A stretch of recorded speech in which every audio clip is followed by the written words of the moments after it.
cours du dénombrement du 5e recensement général de la population et de l'habitat sur toute l'étendue du territoire national.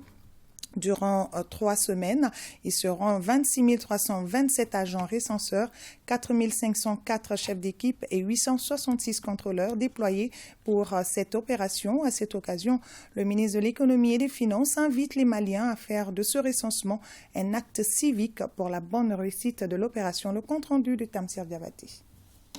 Face à une croissance démographique considérable, le moment est venu de connaître le nombre des habitants du Mali, leurs caractéristiques socio-économiques et culturelles, des logements qu'ils habitent pour définir les politiques à mettre en œuvre. C'est pourquoi il est plus que jamais nécessaire de procéder au recensement général des populations et de l'habitat. La réalisation de cette opération nécessite, au-delà de la mobilisation d'importantes ressources, une planification des activités sur tout le territoire préalablement découpée en zones de dénombrement.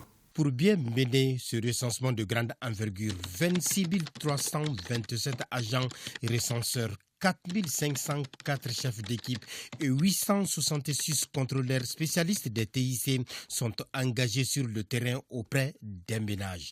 Tout cela pour avoir un résultat fiable. Une fiabilité qui devra permettre aux acteurs du développement de s'assurer d'une meilleure prise en compte des variables démographiques et sociales.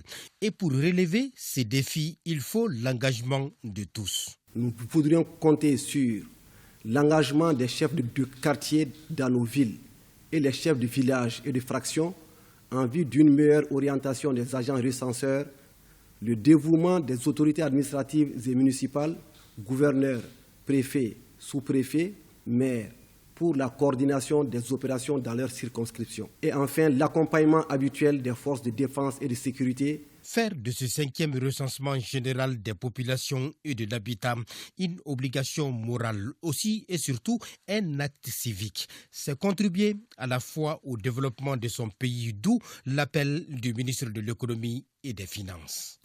Je vous invite à leur réserver un accueil chaleureux et à leur fournir les informations demandées qui concernent plusieurs aspects de la vie, notamment l'état civil, l'éducation, la santé, l'emploi, la mobilité et les caractéristiques de l'habitat. A rappeler que ce recensement général des populations et de l'habitat est le 5e du genre en République du Mali, la dernière opération datant de 2009.